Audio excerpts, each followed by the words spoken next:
Wilder Show podcast. I'm Scott. That's Lauren. Hello, Lauren. How are you today? I'm well. How are you? I'm good. We're going to celebrate something today in a second. Oh, we are? Instagram. You find us on Instagram. Search Wilder Show Pod, and you'll find us there. You like us and all that. If you want to send us email to podcast@wildershow.com. The Wilder Show podcast drops Tuesdays and Fridays, 6 a.m. Central Time on Spotify, Apple Podcast, iHeart, Amazon, YouTube, wherever you get your podcasts. Also on the TikTok now and again. So like, rate, follow, subscribe, and share. And we appreciate that. Oh, one quick thing before we get to the stuff. We have people in 24 countries that have listened to the Wilder Show podcast.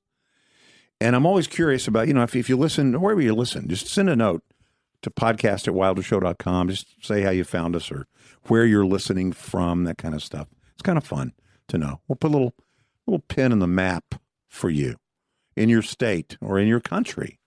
The United States, of course, is number one. Mm-hmm. And number two, though, is Japan. Never would have guessed that. I love it, though. And so if we're talking to you, Japan, if you were listening in Japan, I would love to know, how did you find us? Mm-hmm. Did you find us over there? Or did you take us with you over there? Yeah. But I'm really curious if you're listening in Japan or wherever you're listening in the world. With a lot of people listen in Romania. A lot of people listen in the Czech Republic. So if you just send us a note to podcast@wildershow.com, we'd like to know where you're listening from. From where you're listening. There you go. Happy birthday to my grandson. Oh, my goodness. Today's the day. That's awesome. John West Wilder. Wilder really is a last name. John West is 1 year old today. According to the report that I got over the weekend, John West, the now officially today 12-month-old to this day, 28 pounds. It's a healthy boy. So, yeah, he's good sized chunk. Has kind of bear paw hands. Has he had the little party where he gets to stick one of those little bear paw hands in the cake? It's coming this weekend. Okay. I'd like to see all the pictures. Mm-hmm. Yeah. It's going to be this weekend is the big thing. The big gathering. You know something really interesting? I do. For the twin boys, my twin boys. Now, Jamie, my son, is John West's father. Mm-hmm. So when my twin boys had their first birthday party, it was a cowboy-themed birthday party. Cool. Jamie totally forgot about that. And we had bales of hay and whatnot, to sit on in the garage or wherever we were doing it. The invitation to John West's cowboy-themed birthday party. Oh, that's very cool. And so I sent him we had a thing called the Cowboy Code. Mm-hmm. And we had a Cowboy Code note that it was plastered in the garage at the home where they grew up. Uh-huh. I'll show you a picture of it. This was posted in the garage where they grew up. Uh-huh. Tell me what it says. It says, a cowboy takes his assigned place on a roundup and ends the day in the same place between the same two riders, whether they've crossed mountains, rivers, or prairies. Nice. One of the little cowboy codes. So I sent them that. I said, hey, for your first birthday, this was up in the garage. That's very cool. Anyway, happy birthday, John West. Okay, we have a lot to get into. Maybe not a lot deep on any one of these, but maybe. Melania, I want to ask about that. Mm-hmm. Ilhan Omar, Don Lemon, a little bit on that. Catherine O'Hara died. 71 is getting younger and younger. My first experience with her as a comedic genius, which she was. Absolutely. Was with SCTV a million years ago. I remember. With Levy and with John Candy Martin Short, and all those folks that were there on SCTV. And then, of course, loved her and all the things she's ever done. Everybody mentions, obviously, Home Alone. But I think of her in Best in Show. She was in Best in Show. She was in Mighty Wind. She was in several that of same those. troupe is, Michael McKean and all the others. Christopher Guest. Genius. So I need to watch that again because she is just so funny. She's married to Levy in the show. Yeah. All these people are, for people who don't know, they all are showing dogs. So it's Best in Show. and they're very different from each other, each couple or each person. And she's married to the guy with two left feet. Yes. Literally Yeah. two left feet, which is just so stupid and funny. And that was Levy, right? Yeah. And he is a very, I'll say it this way, with regard to women, he was very inexperienced. Yes. She was quite experienced. Quite a bit more than he. Mm-hmm. And so there is a dynamic there that plays out as they travel toward the National Dog Show and stop and see some of the people she used to know. Anyway, she was just so funny. So funny. So funny, and it has worked steadily over so many decades. She had some weird thing in her body that was quite rare. I don't know the name of it. I don't remember what it's called either, but it's that her internal organs were flipped. They're exactly opposite. Yeah. If she put her hand over her heart is on her right side. The other side. Yeah. I think I don't think she found that out until she was in her 30s either. Wow. But that played no role in her death. We just know it was a short illness. A brief illness that so far it seems like even a lot of her close friends were not aware of. Yeah. The mother of Savanah Guthrie. Now, this may change by the time you're listening to this. But Savanah Guthrie's mother, Savanah Guthrie, on the Today Show, anchor. The first report out yesterday was that she's missing. Lives in the Tucson area of Arizona. Was last seen at her house 9:30 night before last. Saturday evening. But Saturday evening. Last seen Saturday evening and then reported missing at noon on Sunday. On Sunday. Wow. So in that short of time, something happened. And the police early on were just saying missing person. Then they said this is now a crime scene. Yeah. So they didn't say whether they expect, but they also said it's important we find her quickly. She has some a need for medication. Yeah, so I don't know. She's 84 years old. She is of sound mind. There's no problem dementia there at all. Yeah, but that she's somewhat frail, I guess, and does take medicine daily that she needs to survive. So they're very concerned about that, finding her in time for her to take her medicine. Hopefully that's resolved in a good way by the time you're listening to this. But that's I can't even imagine. I mean, you know, I was saying to you off the air that whenever something like this happens, let's say someone dies, God forbid this happens in her case, but we all say the same thing. I just saw him on Thursday. Yeah, I just played golf with him on Friday. I mean, as if only seconds beyond that, anything could happen to any of us all the time. And so it doesn't really make sense. And nobody's asking that you correct them and explain to them how. Well, if you're hit by a bread truck 5 minutes after I see you, yeah, it's just the way it happens. But it is. That's what I think that is an expression of, is just the oh my. I mean, I can't believe that. I just saw her. Her family probably was saying, or whoever was with her at her home, I was just with her last night at 9:45. What do you mean she's missing? I was just with her. So I don't know. We'll see what that is. And I would guess that by the time you're hearing this, perhaps there'll be some resolution. Hopefully it'll be a good one. I watched the political awards where they had music. Some music too. They had some music there. It's sort of like going to fight and seeing a hockey match break out. Right. It's sort of like that. Go to a political event and see some concerts. The Grammys, of course, is what I'm talking about. I don't get Trevor Noah, man. I don't get it. And I allow that it's me, that I'm the wrong one. I don't find him funny. I don't find him clever. I don't find him engaging in any way. Yeah.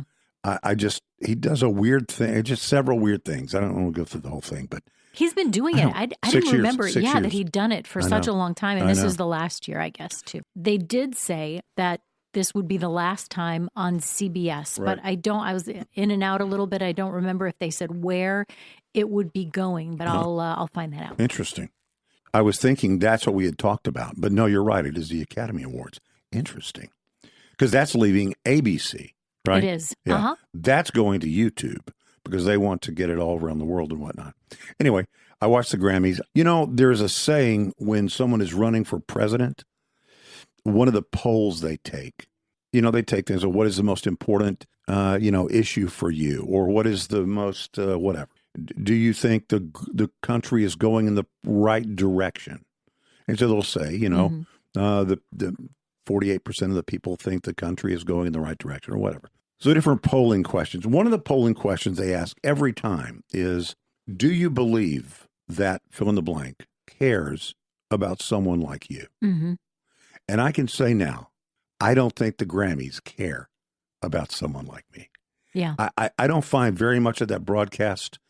I will watch it because it's on, but I don't find very much of that to be written in a way or planned in a way that is really for me, whether from the intro to the outro.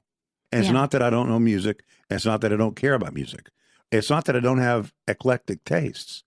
One of my little my little playlist is eclectic. Just because you name a playlist, no, eclectic but you know that it is. I could, if you force me, I will read all the. It is quite eclectic. It has all kinds of things on it. It has The Weeknd. It has different people on there, but then it also has the other things. It will have America. It will have Bread. It will have The Weeknd. Yeah. It would have Bruno Mars. It would have Don McLean. Yeah. It would have whoever. So it's not that I can't appreciate different things, but you combine the musical thing that makes me think the Grammys doesn't care about people like me, but it's also the whole political thing. Enough already.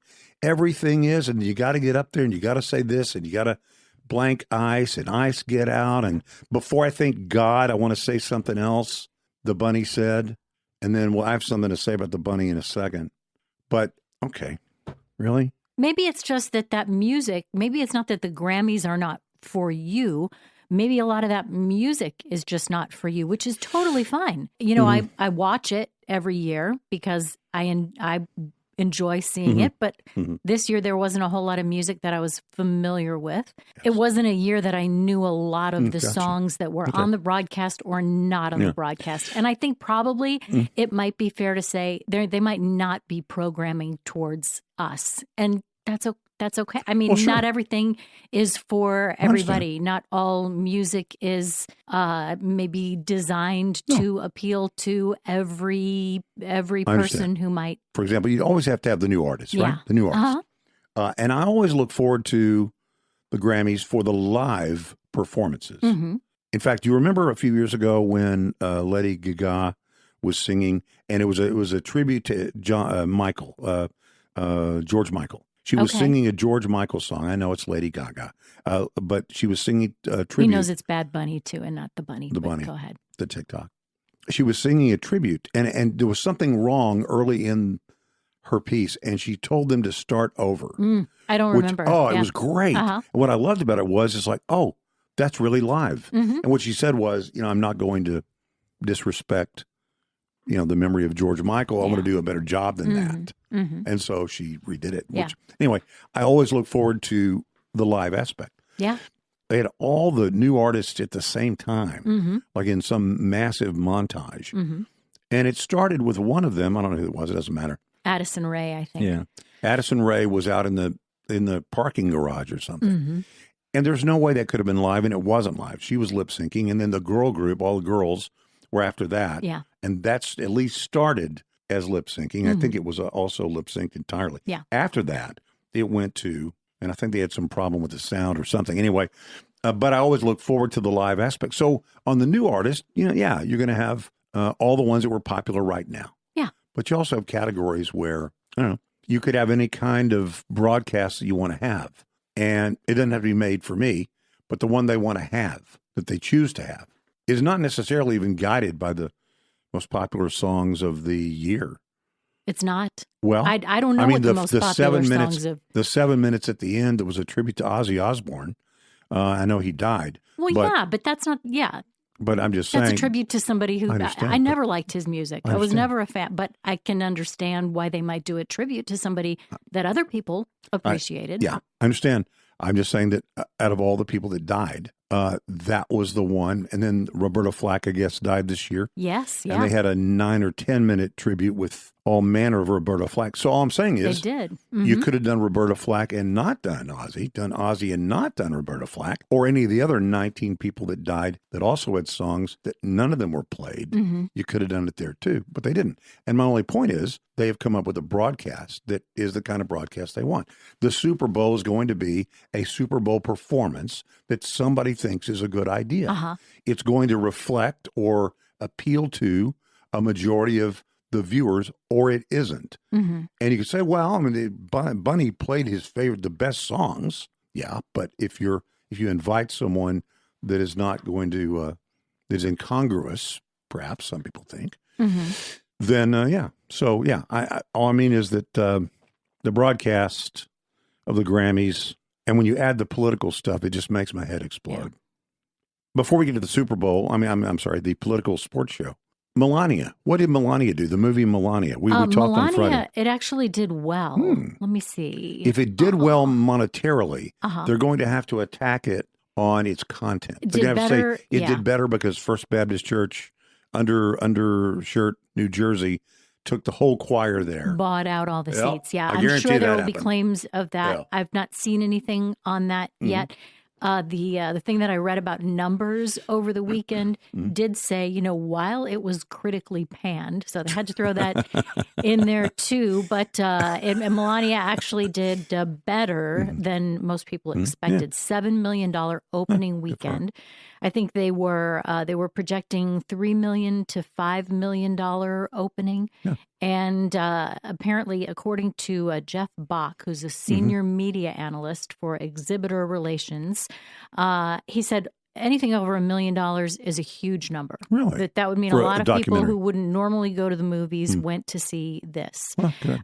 Yeah, it's the biggest opening for a documentary in like a decade, I think. Really? But just a non-music documentary. Yeah, non-music documentary, right. Yes, you're right. But for the weekend, it came in, for its opening weekend, came in number 3 behind Send Help and Iron Lung. Haven't even heard of that. Did better than Zootopia 2. And the latest Jason Statham action movie, Shelter. You know who does the soundtrack for Iron Lung? No. Need to Breathe. Where's my rim shot? A lot of the left, it's all you were saying, though is widely panned. It's like, look, I still hate J.K. Rowling, but the new thing looks pretty good. Like that. In the same way, I still think Sydney Sweeney is a jerk.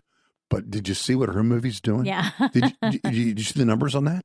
Is it called The Housemaid? Yeah. It cost $35 million to make, and it has made $300 million. Yeah.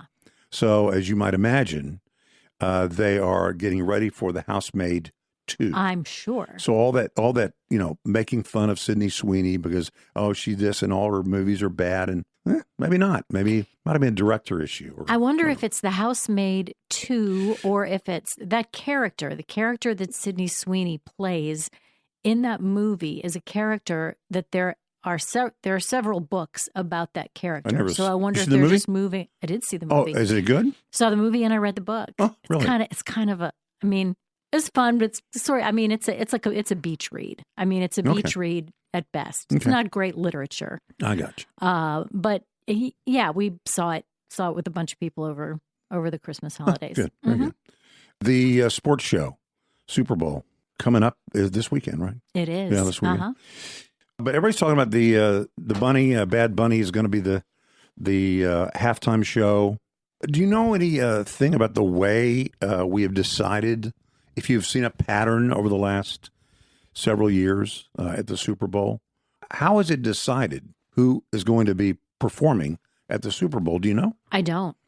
Do you know what Roc Nation is? ROC, Roc Nation. Is it like a ticket thing? No, it's an entertainment company. Okay. Roc Nation. Put a pin in that for a second. We talked before about when there was some racial problem in society. Let's say Pepsi had only 5 white guys at the top of their thing and something happened and they get charged with something racial. So Jesse Jackson goes to them and says, hey, listen, we can help you with this. Our business is the Rainbow Coalition, And we can help you be sensitive to these kinds of things that had you been sensitive to these, you wouldn't have run into this problem. Also, by the way, we'd like to see, not demanding, of course, you should do what is right for your company. But we would like to see at least 30% of upper management to be African American. And we'll help you find the people. And then we're also going to help you in other ways. And the best way to do that is with a donation to the Rainbow Coalition. Yeah. You're from Chicago. I am. That's called a shakedown. That's what that is. That's a shakedown. Now, let me tell you, this stuff with the Super Bowl is a shakedown. And let me tell you when it began. Kaepernick. Remember Colin Kaepernick? The whole thing? The kneeling and blah, blah, blah, and racial injustice and blah, blah, blah. Well, Roc Nation, entertainment company, wanted to help out. The same way Rainbow Coalition wants to help out PepsiCo or whoever. Roc Nation wants to help out. And so goes to the NFL and says, hey, we see you have a lot of racial problems. And we would hate for those to get worse. So we would like to help you with that. So we want you to sign a contract with us to be in charge of the Super Bowl halftime performance for the next period of time. And the NFL, because they have a nice little flower shop and they don't want their flower shop to fall into disrepair, they said, yeah, we'll pay for that protection. We'll cut that deal. Now, remember, the people that go to the Super Bowl, they're not paid anything, right? We've heard that before. The people who play at the Super Bowl. I'm sorry, not the people who go to watch the game. The people who are the performers at the Super Bowl are not paid. Yes. So who's making money on this deal, right? Well, the entertainment company that's the ones who gave us J-Lo, Shakira, The Weeknd, Dre. Is he still a doctor?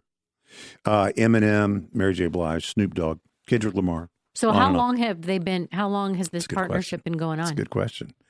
It was formed in 2019, and it was only supposed to go 5 years. They started that whole inspired change and end racism and all that kind of stuff. The focus was supposed to be, we have to shift toward more diverse, hip-hop oriented artists, shifting away from the older acts that had been previously featured. So this was a real strategery. This was supposed to be over last year. Well, that you get a 5-year deal from 2019 to 2025. And then, Jesse Jackson goes back to PepsiCo and says, we've noticed you guys are not really adhering to the kind of stuff we wanted. And we think that if we were to sever our relationship, or you were to sever your relationship with us, we're afraid that you might slip back into those old ways. And we wouldn't want you to. So we're going to help you if you want to extend it for 5 more years. Wow. And they did. Well, who is Roc Nation? You know who Roc Nation is? I don't. Jay-Z is Roc Nation. Didn't know. And there are a lot of people who believe, even Bad Bunny, and the criticism that I saw about it was not from the right or the white. It was actually from hip-hop artists that are a little bit miffed, more than a little bit miffed, with Jay-Z for taking injustice and turning it into a monetary gain for himself, which is what this has become, and will end up being a 10-year arrangement. Wow. So Jay-Z is not going to invite ZZ Top or Led Zeppelin or Bruce Springsteen. They might do some of those if they are particularly political, but no, the whole purpose of it. I mean, the stated purpose. I'm looking at the stated purpose, and that is more hip-hop oriented acts, shifting away from, it says here, older, safer acts that have been previously featured. Another way to say older, safer is that they're more popular with more people. Why wouldn't you want to have what is more popular with more people? There are some places where you go grocery shopping where it makes sense to have a sushi bar. There are some places where it makes more sense to have a corn dog stand, right? Sure. Why would you force a corn dog stand at the corner of Delilah, which, by the way, is a fabulous opening over the weekend. I did get hungry. I had to go to Carbone later. Wait, at the what? You totally lost me. Delilah. It's the opening this weekend. It's last weekend. You know that. Anyway, why would you have a corn dog stand or one of those movie house popcorn popping machines at Delilah? Wouldn't make sense. Makes zero sense. Anyway, they said we were not supposed to take pictures, so I didn't. And then everyone else there was taking pictures. I said, what the heck? Such a disappointment. I would be taking pictures. Who were you wearing when you went? I had some green flats that I wore. And well, wait, I didn't say what were you wearing. Oh. I said who. Oh, I'm sorry. Who were you wearing? I had a custom Dior jacket, oversized. Nice. Uh-huh. I did not wear a shirt under it. Uh-huh. Sometimes I don't. Very Harry Styles I had of you. mint green leather mule ballet flats that I was wearing with a bow detail. And then I also was wearing just a pair of jeans. You know what? It might be okay that you didn't take your camera. I'm getting a mental picture. But it was so crowded, and we were at a stand-up table, and we finally got hungry, went to Carbone. That's the deal with Jay-Z. Jay-Z's influence has made the halftime show what it is today. If you love it, you're going to love it. But I would just say, like I was saying, why wouldn't you look at the people that watch the Super Bowl and find out what they like and do a lot of that? No, we want to take the access to those people and change them. You're not enough like us. And do you think it really is it going to turn people who aren't Bad Bunny fans into Bad Bunny fans? No, let me tell you what it's going to do. It's going to turn them off. There will be people who say, I didn't come here for this. There's nothing against Hispanic music. I love Hispanic music. One of my favorite artists is Mark Anthony. He's on my eclectic list. Okay. A couple of his, and they're not in English, by the way, because I liked them. I think they're really good songs. But if you're going to, English is the majority language of the people watching the Super Bowl. If you want to go into the numbers, look at the numbers and just say, what are the people that are the greatest group going to feel the best about? Do that. No, we don't want to do that. You're not enough over here. You're not enough over here. We're going to cram this down your throat and impose it on your event. You know, there's been counter programming for the halftime show for decades. Do you remember years ago when In Living Color was a show on the brand new Fox network, and they did some live show as counter programming to the Super Bowl halftime show. So people will find, I understand exactly, what you're saying. If you want to keep the people's eyes there, make it be something that the people want to see. But it does open up opportunities for a lot of people to do counter programming. That other stuff is counter programming because something else is the programming. And the programming usually matches the thing that it is on. It's just odd that we've come to a point where the counter programming has to be, the counter culture is in the actual event. And if you want what fits with the event, you have to find it outside. That becomes the counter programming because a deal was cut because Colin Kaepernick took a knee and would not stand for the national anthem in the National Football League. And that was used to beat the NFL into submission to pay Jay-Z and Roc Nation, that's R-O-C, Nation, for 10 years to counter-program in the middle of the actual event. So they get the talent, they broker the deals. Is that whatever brokering there is to be done if they're not being paid? Yeah. In fact, he has the final say. If he has the final say, you think you're going to have who are you going to have at the Super Bowl? It'd be the people that would be figuratively at his table. It's not going to be unless they are at his table for some other reason. But musically speaking, it's not going to be people that fit with the event. There is no way that fits with the event. Bad Bunny wearing a dress, not singing in English, does not fit with the main audience of the Super Bowl. That is not a matter of opinion. That is a fact. So that's what I think about that. One quick political thing before we get to Scattershoot. A lot of Democrats are really excited about what happened in Texas over the weekend. Did you see this? I did. Yeah, Taylor, is it Rehmet, I think? Taylor Rehmet. He's a machinist, union worker. He won a Democrat victory in Texas. They call it a stunning state Senate win in Fort Worth and its suburbs. And Democrats are very excited about this because this was a district that Donald Trump won by 17 points. So they said, well, this portends good things. Big things, yeah. Yeah, it's going to turn Texas blue. I would just say tap the brakes a little bit for a sec. This guy, Taylor Rehmet, Air Force veteran, union leader, deep red state of Texas, of course. Even the district was red. Father was an airplane mechanic. Mother was a beauty salon person, beautician, whatever. Both his parents were Republicans. He said he never even thought about politics at all. Then started leaning toward the Democrat Party after he landed a job at a factory in his 20s, began reaping the union benefits and workplace protections and all that. And he came to believe that more Americans should have the same. But that is not the kind of Democrat that Democrats want to run. That's not the AOC Democrat. Right. You know what he says? He says, I don't talk about transgender stuff. I don't care about that. I just want to make sure this other, the pocketbook stuff. Well, they've had an opportunity before, Democrats, to, glom onto these people that are very centrist. Now, the problem with a centrist Democrat is if there is going to be reaching across the aisle, the people whose hand you would find first are the ones that are closer to the center. And so there's a reason why Democrats don't want any of those people near the center. They don't want to share anybody. They want all of them. Now, this is a state Senate seat. It's not a national seat. It's not a House of Representatives. Yeah. It's not the U.S. Senate. And by the way, it was in an off-year special election. Off-year is one thing.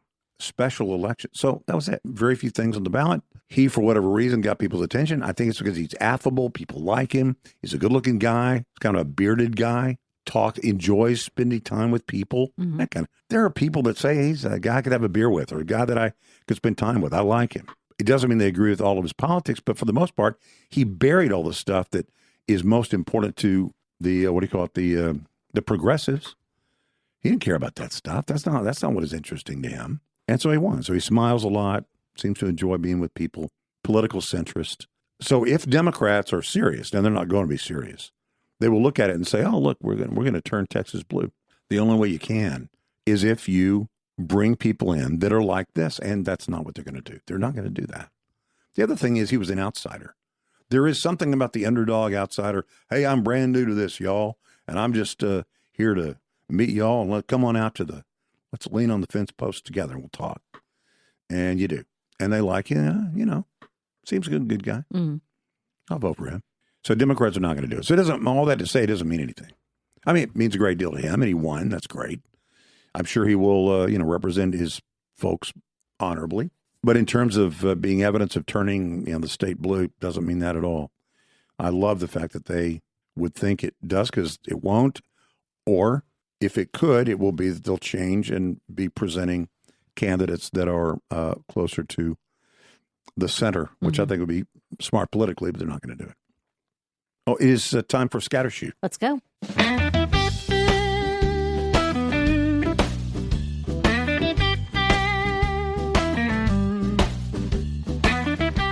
Wilder shows Scattershoot.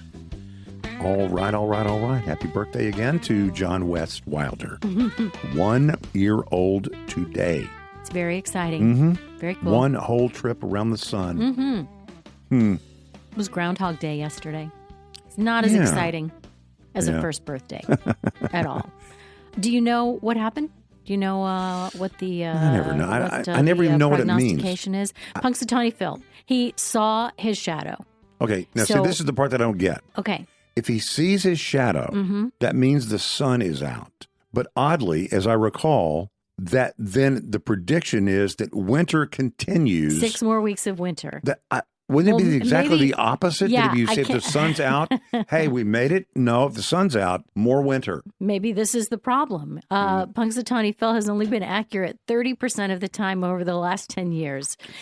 So he's like a regular weatherman. He's just like a regular weatherman. Yes. Yeah, in Philadelphia, temperatures were 1.8 degrees above normal for the 6 weeks following Phil's forecast last year, when he also predicted. Yeah, that is right? He saw a shadow. If he saw his shadow, that means more winter. It does for sure. Yeah, absolutely. Because it's never made sense to me. Okay. It's counterintuitive. For sure. There are a lot of Phil imitators. I don't know. I mean, certainly Punxsutawney Phil is the one that we always hear about. Yeah. Well, the real one, I guess. There are a lot of stuffed groundhogs who are still doing this hard work, too. Really? In Lancaster, Pennsylvania, every Groundhog Day since 1907, handlers at the hibernating governor of the Slumbering Groundhog Lodge in Quarryville. This is really gross. They get the remains of Octoraro Orphy. Oh. He's often sporting a top hat and a bow tie. He's stuffed. Yeah, okay, you mean not like a stuffed animal. You mean a stuffed animal. He is a You mean like taxidermy stuffed? Yes. Oh, my. Yes. Oh, my. So they take him outside, and he delivers his forecast to the faithful. Now, what's really weird about this is that he is surprisingly accurate.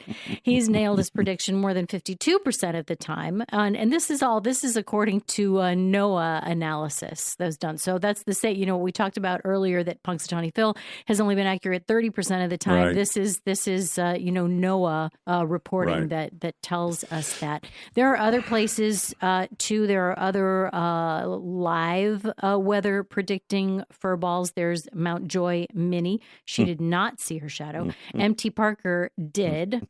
Wouldn't it be different depending on where you are? Yeah, the state you are, or whatever. Probably so. Why do we pay so much attention to this? That's fun.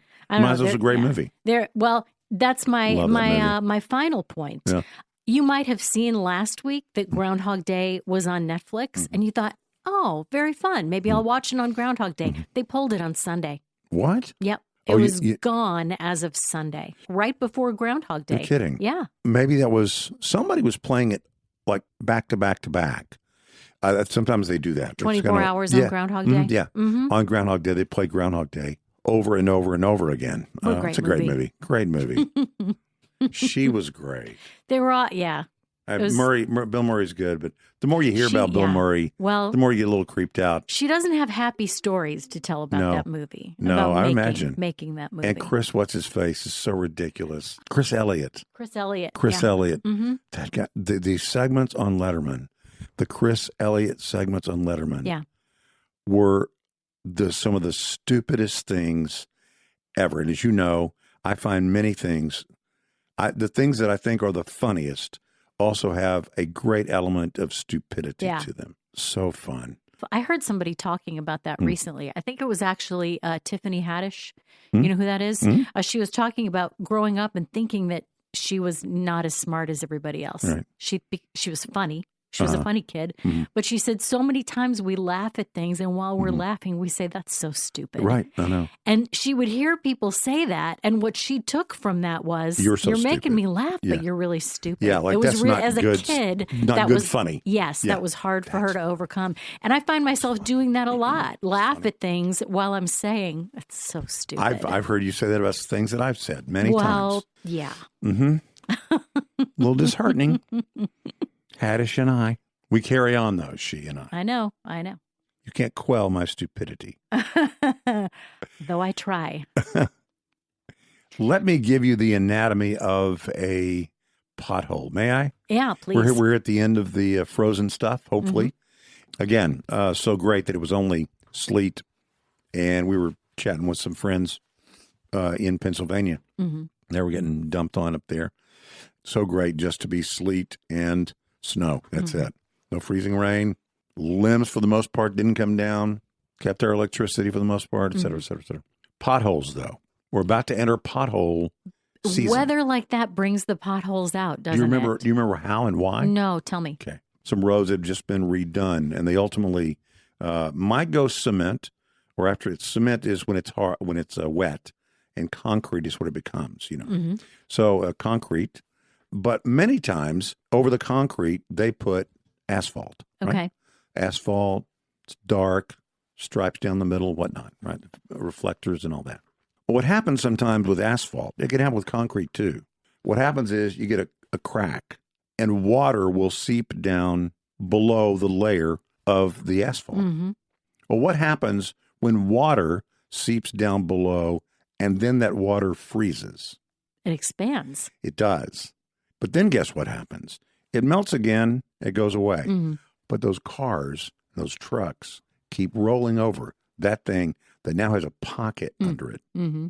And so that's why you can see these potholes that are just almost pure circles. Yeah. How could that be? When it seeps underneath there, when they have seams. Most people know this, so it's not a big deal. Mm-hmm. I'm sure everybody knows this. But that is coming at some point because we had some water standing and then refreezing. Right. It freezes and it's under the surface. It creates a pocket. And that pocket is like an air bubble over time that is then driven over with trucks and pops them out. What do they do in places like where they have real winter, like winter that lasts for a very long time? I know that they treat the roads so maybe the water doesn't stay. They shovel and then they treat it so maybe there's not a problem of standing water for as long a period of time. Good question. I think a lot of times in a lot of places, that's why George W. Bush could go everywhere. And when he gives a speech, he leans in on the dais. And he goes, I see your mayor's here, and I just one thing to say. Fix potholes. He goes, Mayor, fix potholes. Because in every city you got potholes. You got potholes because you got problems like this in every city. So it's a never-ending thing. It's like if you play the Sim City game. We're fixing that again? There are 100 reasons why people lose sleep. I was with my mom at a doctor's appointment last week, and she picked up one of the little magazines that they had that particular health system puts out. And it said, 5 ways, one of the articles inside was 5 ways to get better sleep. And I said, I know what they are. And I started naming them off, and she named a few, and we opened to the article.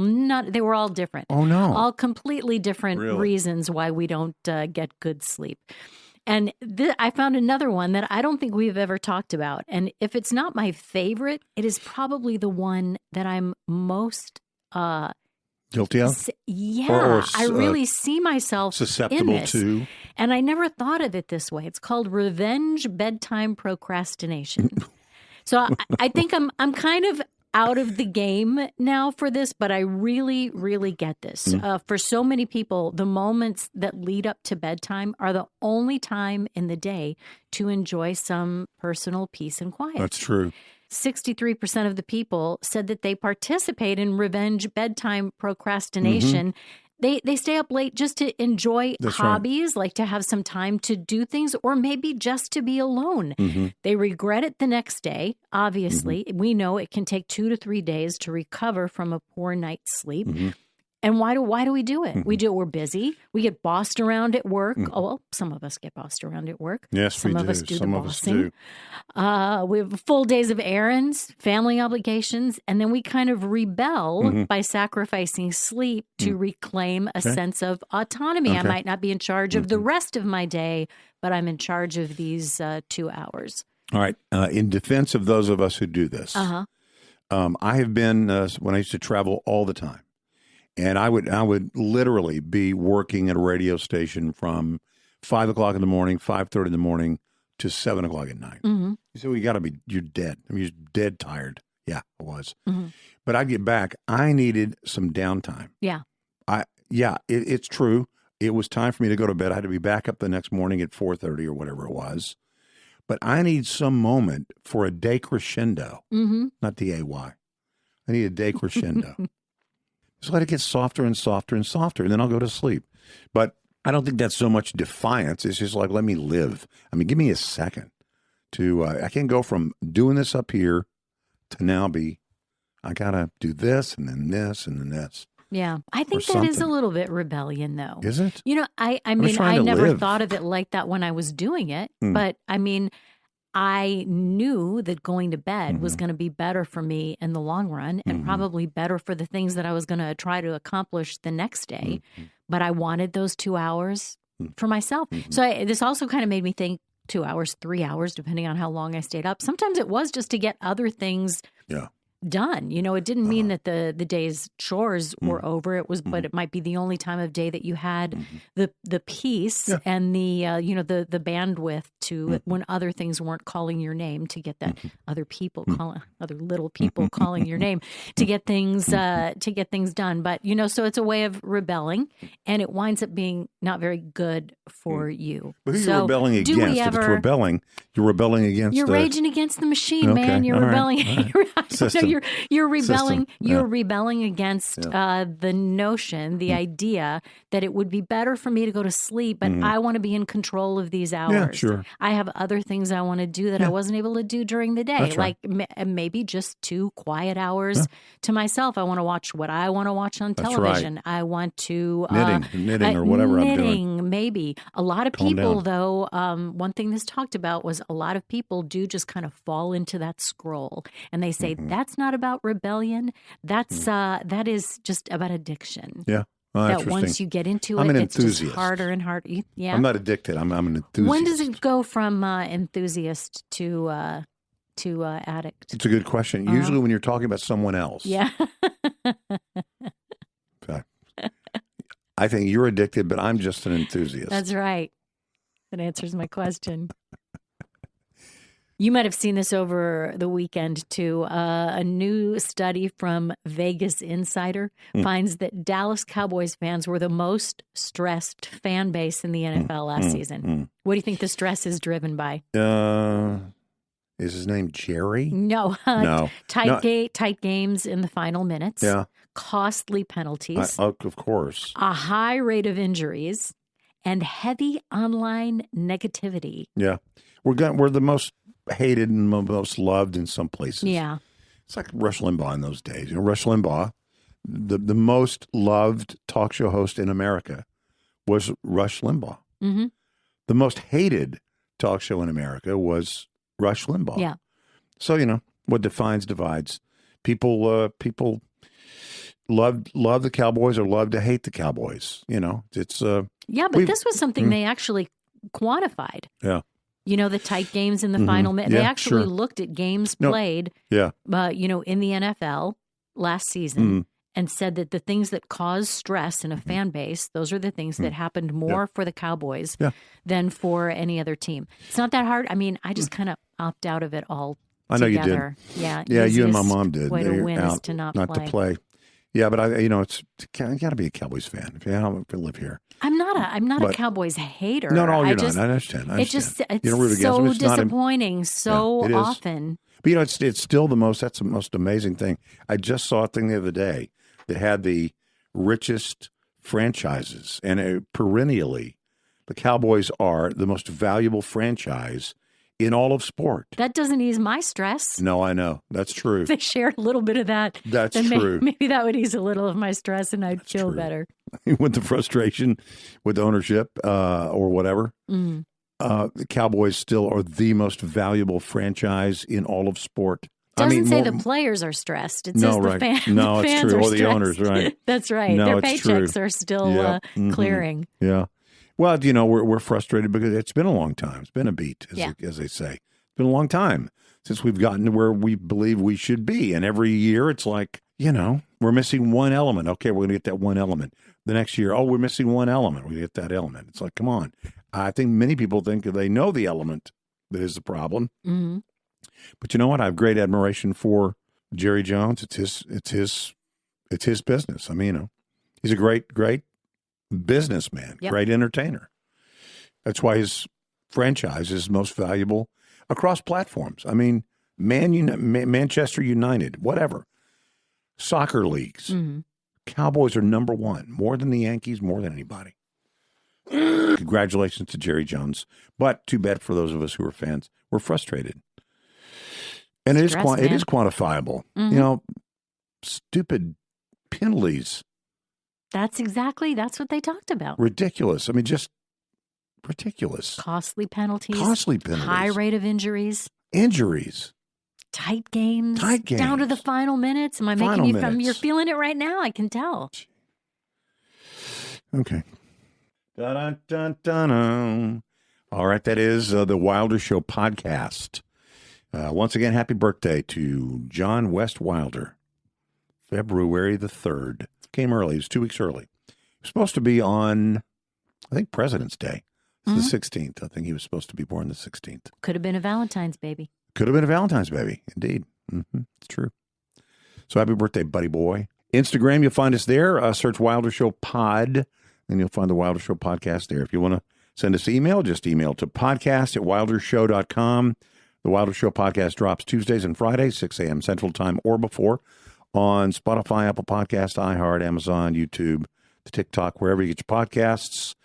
You'll find us there. We want you to like, rate, follow, subscribe, share. If you're listening in Japan or any place out of the country, I know we've talked to people in Spain. Yeah. But Japan is right below the United States. And I want to know what the deal is. So if you are listening in Japan or wherever you listen, if you listen in another state, you're not in Texas, just send a note. Just say, send it a podcast at wildershow.com. We're talking to you. Talking to you, Japan. All right. Thanks, Lauren. Thank you. We'll see you next time. Dun, dun, dun.